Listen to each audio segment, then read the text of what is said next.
Assalamu alaikum. Welcome back to Getting into the Human's Mind by Habiba Kafafi. Welcome back. It's been a while, but excuse my delay. I was quite busy the past while. But here we're back again with a new episode, and in today's episode, we're actually going to discuss something quite important that I personally think a lot of people face these days. Not just I'm not talking about Gen Z, but I'm specifically talking about people within the 21st century. And that has a lot of factors to it. Us experiencing COVID, technology, so not technology exactly, but social media, the advances we're going through, the changes, society standards right now, and the fact that people are not really accepting the whole idea of being having flaws and imperfections and all that. So that comes with the consequences of what we call anxiety, depression, and overthinking. Now, these struggles are actually very common and are very natural. I haven't really done much psychological research about it, but from what I know, it's a very natural thing for us to go through. Even Islamically speaking, most of the prophets, the Prophet ﷺ has been, struggling with such struggles, and a lot of the scholars as well. And I think it's a very common thing that we should accept, but however, we live in a society where we would love to be in denial when it comes to facing these struggles. First of all, the fact that it's a mental illness and it's not a physical illness means that it's completely neglected because when someone reaches I personally, I've been through it obviously, but the past year was kind of the more extreme part of it. It was quite severe for me, and I just thought there was no way out of it. But alhamdulillah, there's a way out of it. Allah has given me things better than I've had before that I thought I just lost, and I couldn't have it back again, and I couldn't get back in my life, and I couldn't achieve the things I wanted to do. But alhamdulillah, now I've been achieving the things I've been wanting to do. I've been working hard, I've been changing my mindset and all that. But the thing is, when it comes to not only Arabic cultures, just most cultures nowadays, they treat it as a taboo. And what I mean by taboo is that it's not really accepted. If you're mentally ill, you just have to go on with your day. You don't have physical symptoms, and that's a thing. We always have to believe what we see. I mean, it's pretty understandable, but at the same time, as humans, since we all struggle with this issue, we should be understanding to one another. If someone is going through tough times, if they're going through depression, for example, a university student, they will have to go on with their days, with their studies, with their exams, regardless of everything they're going on with. Yes, that's how life works, but at the same time, sometimes the depression and anxiety levels just reach a limit, or a phase or a part in your life that you just can't handle it. It's too overwhelming. And this is a huge misconception and misunderstanding, because we should be able to deal with it, because the more we live in a denial, or the more we neglect it, the more people we lose. And I'm not only talking about death rates or suicide rates. I'm talking about people eventually start losing themselves. They start not knowing what they want to do. They start not knowing how to live. I reached a point in my life back then that I thought that life was just too pointless. All I saw in life was black, pure black. There was nothing but darkness in my life, and I just couldn't get out of it. My overthinking was it was too bad, to the point that I was just a ball of thoughts. I wasn't a human anymore with a brain and a heart that pumps blood and whatnot. I was generally just a ball of crowded thoughts in my head, And no, they were not positive at all. There wasn't even like one bit of positivity in me. It was pure negativity. I would interpret every single thing that happened in my life. The way people spoke to me, I would think about it. The way people acted with me, the way I've done things, my future plans, my present plans, my past. I used to think about my past a lot and how it affected me. And I was like, okay, so I'm going to be like this for the rest of my life. And I think a lot of us actually, experience this. And I've had a lot of my friends, they would come up to me and be like, I don't know, I'm just overthinking it and whatnot. I hate the way I think. It's so negative. I just hate how I am. This is very natural, actually, for us humans, because the thing is, we worry a lot about our future plans and we worry a lot about our present. And that's the point, because we're very clueless about what's going to happen. But we tend to forget, and I always say this in every episode, that we should leave everything up to Allah. Because we just don't really have the power to kind of think ahead of what's going to happen to us. So instead of worrying too much and carrying everything on our plate, we're just supposed to, relax, trust in Allah's plan, and trust the process, and just go with the flow. Literally just go with the flow. And in Islamically speaking, in one of the ayahs, in the Quran, it was written that Allah subhanahu wa ta'ala said, Bismillah ar-Rahman ar-Rahim, إذ يقول لصاحبه لا تحزن إن الله معنا فأنزل الله سكينته عليه وأيده بجنود لم تروها. It literally, Allah says that, I think Prophet Muhammad ﷺ was telling to Abu Bakr that لا تحزن إن الله معنا. They were going through some struggles, and he was telling him to not be upset, do not sadden yourself, do not carry the worry of it. Allah is with us. So the fact that you should know that Allah is with you is literally everything. Like, you don't need a friend, you don't need a counselor, you don't need you don't need anyone, you don't need any living creature. Literally, you have Allah with you. So why? Like, I know it's very hard to think about it. Like, I'm not saying like I don't care about anything because Allah is with me. Like, yes, obviously it's a natural thing. Sometimes I worry, sometimes I have I get nervous before I do something. But we have to the amount of thoughts we give something should be kind of like within the limit. It shouldn't exceed the limit, so it would just drag us from what we're actually supposed to be focusing on, And another thing is, I'm sorry if you give me a minute. It was also said that I think in Surah Taha, قال لا بسم الله الرحمن الرحيم قال لا تخافا إنني معكما أسمع وأراه. So Allah really literally says that fear not, indeed I am with you both, I hear and I see. So Allah sees what we're doing, Allah knows what we're doing, Allah sees that we're trying. So there's literally no point for us to carry everything on our plate and just kind of feel that everything is so overwhelming. And that's what I have to say for overthinking. And why I'm focusing so much on overthinking is because when we overthink, the consequences or the symptoms of that is it comes with an anxiety and depression, because they're kind of all related to each other. They kind of have similarities and a common relationship between them, because as we know that anxiety is a major contributor to poor quality mental health for most people in our community, and this leads to the cause of having poor mental illness, as I said.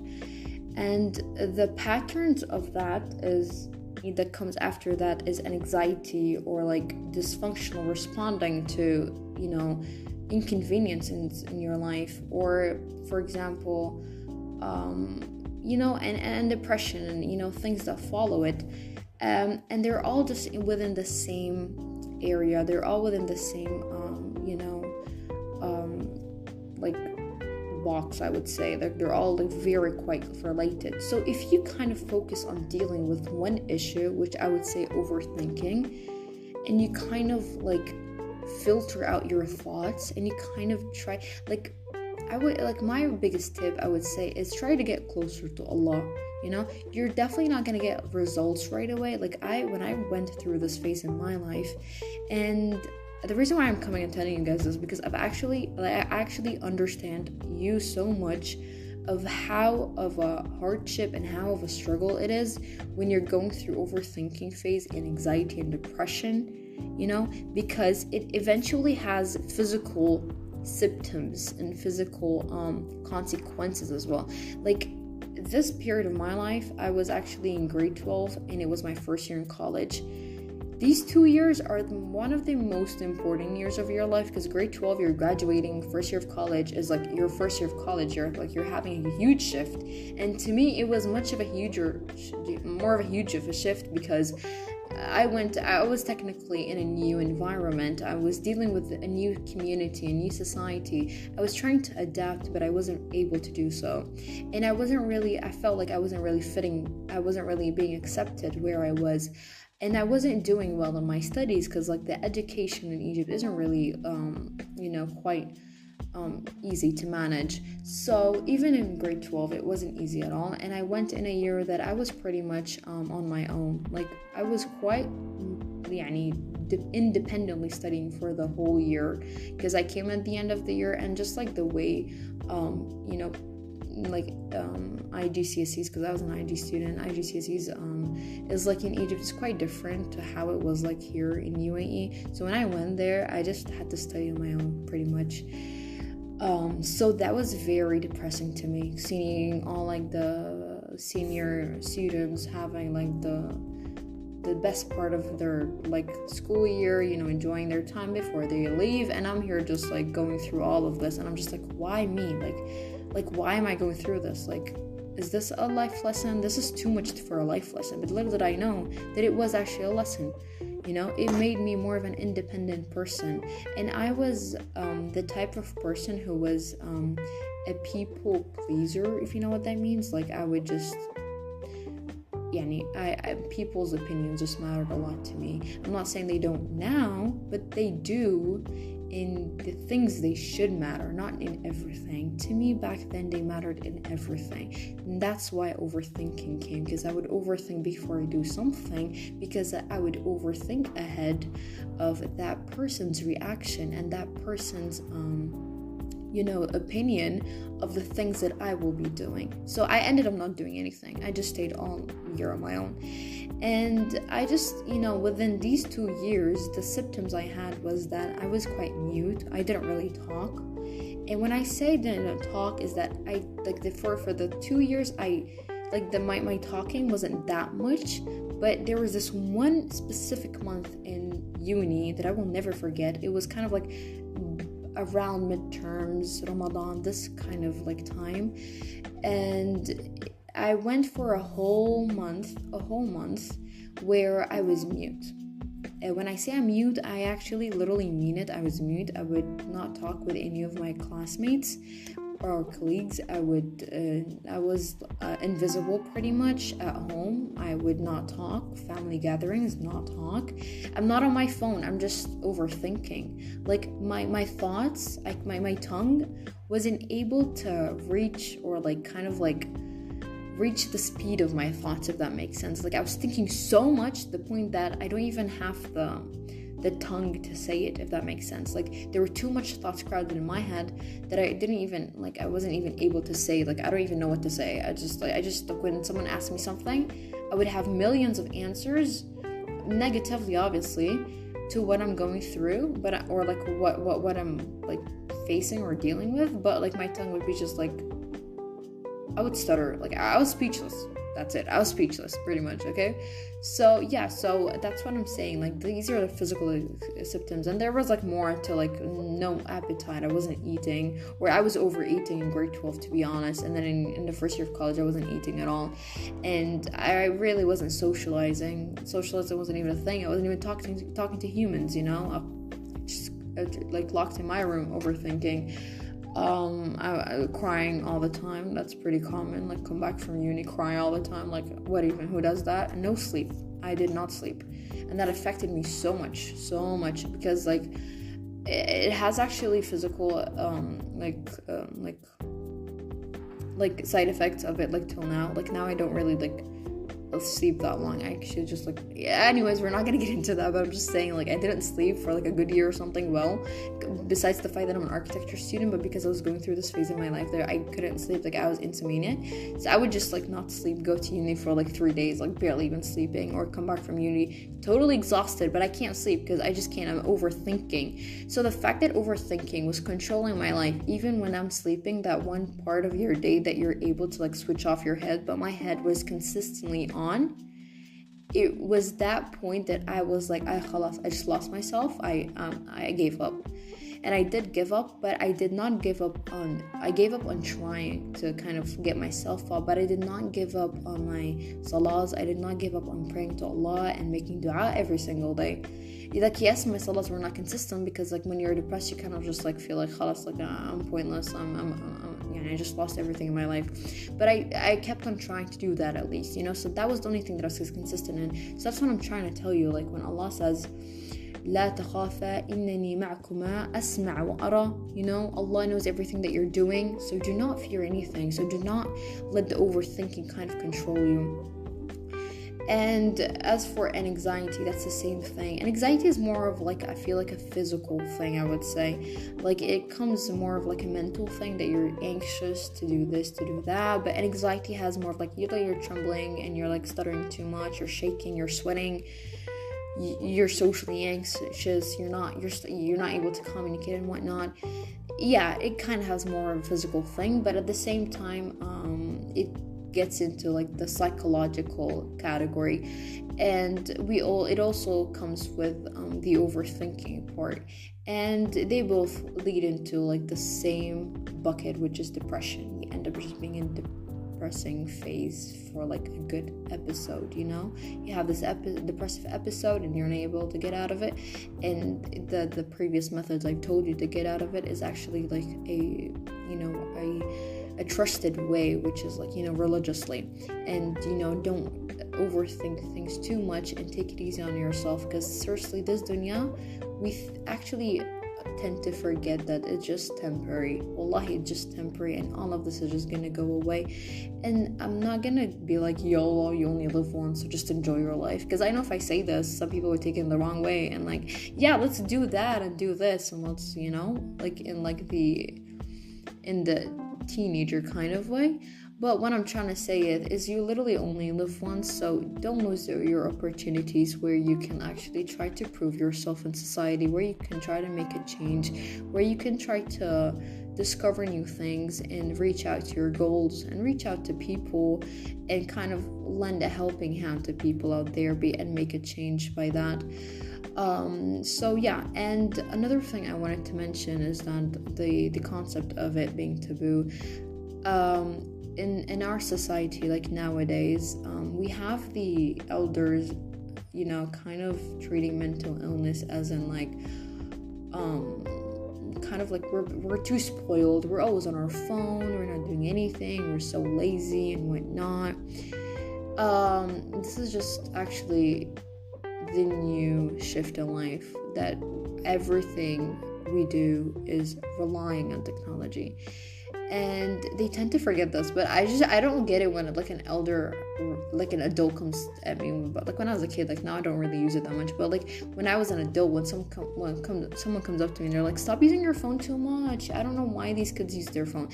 Meanwhile, they are the ones, like their generation are the ones who invented these stuff. So they invented it and they just threw it at us, because we're the users, you know what I mean? So they just came up with the idea, and they kind of like damaged our generation pretty much, and now they're just like, you're doing this, you're doing that, you're doing this, and they're making us feel bad about it. So it's like, it doesn't make sense to me, to be honest. But regardless, it's true that we use it a lot, and they actually use it a lot as well, but we're the consumers. Like we consume it, not consumers, but like we're the users, like we're the targeted users. We use it more than them. And with COVID's presence, we kind of like, our academic life was reliant on it. and it changed our life pretty much. But it also, alongside the positives, or like not the positives, the privileges we had, and the easiness we had, and like the things that were that we're now easily to manage right now, it also comes with a lot of side effects, negatively, disadvantages, cons, and the list goes on, because it actually has a huge effect on us. First of all, as I said in the beginning of the podcast, social media is actually first of all, I don't really it's very rare to see someone going on in this century without social media, because this is how you communicate with everyone. If you don't have social media, if you don't have Snapchat, Instagram, WhatsApp, or if you have one application or whatnot, good for you, honestly, if you're able to manage. But I'm pretty sure it's quite hard, especially if you're a college student and whatnot. You tend to have to reach out to this person, to that person, communicate with this, with that, with this. You're just in this phase in your life where you have to be as social as possible for a lot of advantages and privilege and benefits to you. So if you don't have social media, it's called social media. This is how we socialize right now.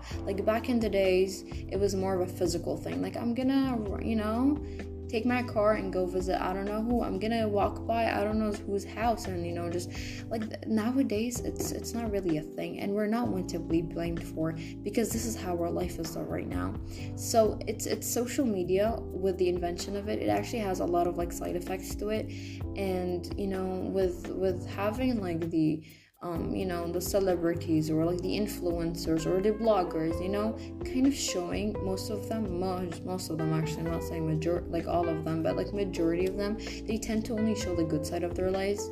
It makes a lot of people out there who do not know that there is a behind the scenes negative, or flaws or imperfections behind the scenes of all these on screen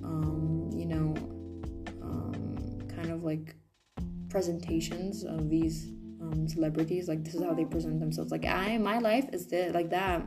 I eat this way. This is what I got. This is the car I have. This is the house I got. This is who I'm married to. This is my relationship with this person.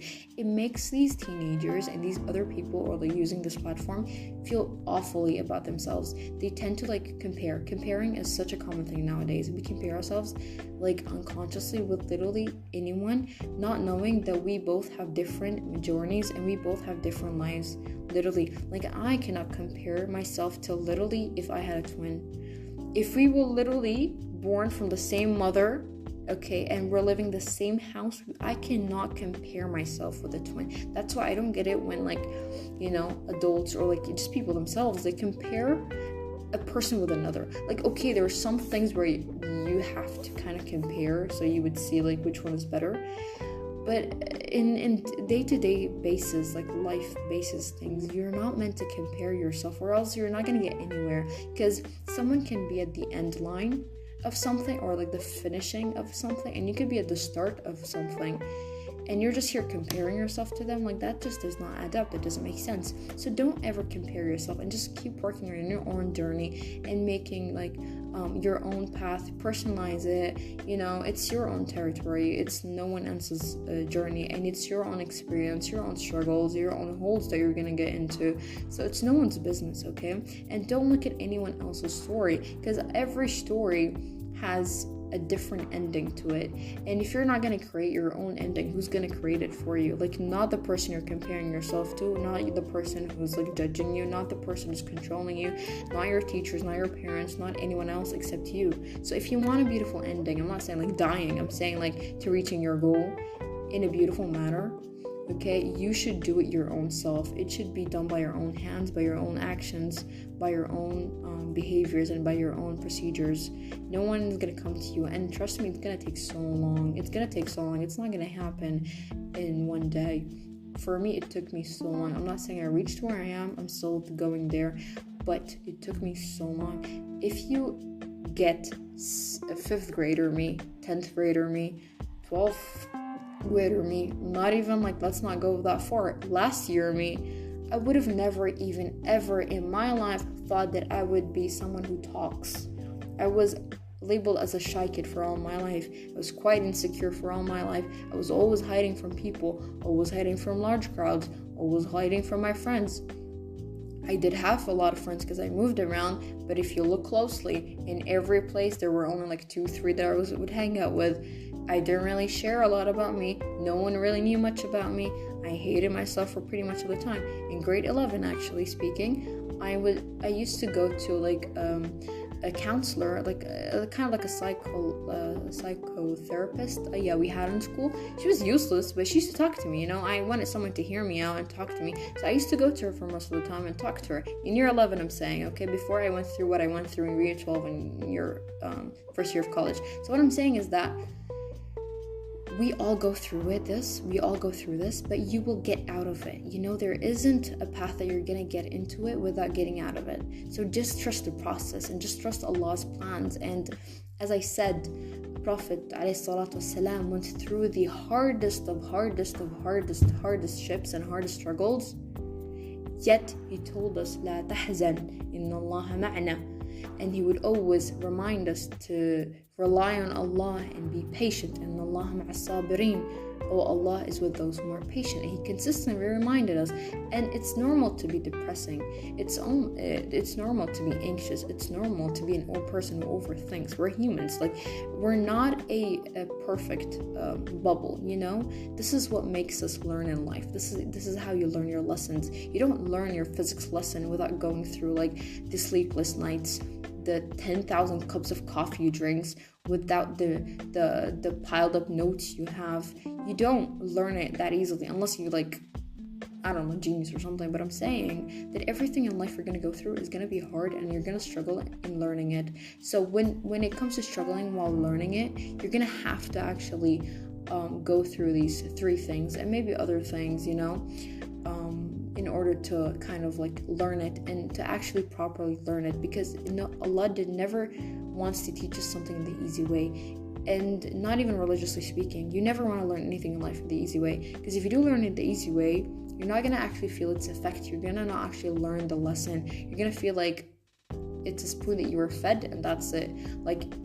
That's not the purpose of life. You want to kind of struggle a little bit out there, and at the same time have a positive mind to the struggles you're going with. I'm not saying it's all cupcakes and glitters and rainbows to every struggle you go through. Okay, this is a life lesson number 30.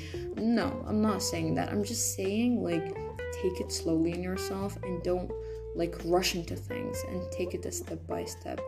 And inshallah, Allah will be with you guys. And I pray for every person out there who's going through a struggle, who's going through a tough part in their life or a tough phase where they feel it's very dark out there, because I personally feel you so much. I didn't really have someone to talk to. I did have, alhamdulillah, people talk to, but I didn't really have someone to tell me the words that I'm saying to myself right now. I would have loved someone to tell me this, because I felt I was a hopeless place. But the words that I was hearing from people, it was kind of your traditional advices. It's okay, you got this is uni, you're an engineering student, this is fine. It's hard, you have to suck it up and just do this and do that. I will never tell someone who's going through this to suck it up. Please, I know life is hard and we're all carrying our worries and everything, but it's beautiful to be understandable. It's never too late, it's never too hard. You're not going to lose anything to be understandable and kind to the person that is dealing with these stuff, because it's just too overwhelming, to be honest, with this in this era, to be honest with you. But yeah, so I hope and I pray that inshallah Allah will make it easy for every one of you out there, and I hope this steps helped you. And I personally think that this episode could possibly have a part 2 to it, and if you're wishing for a part 2, if any of you guys have questions, and you can follow and ask me questions on my Instagram account, which is getting into the human's mind, getting _into_humans_mind, literally.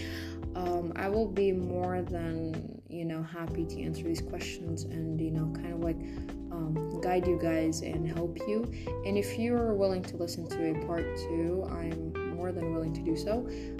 But yes, thank you, and I hope this helped you out. Goodbye.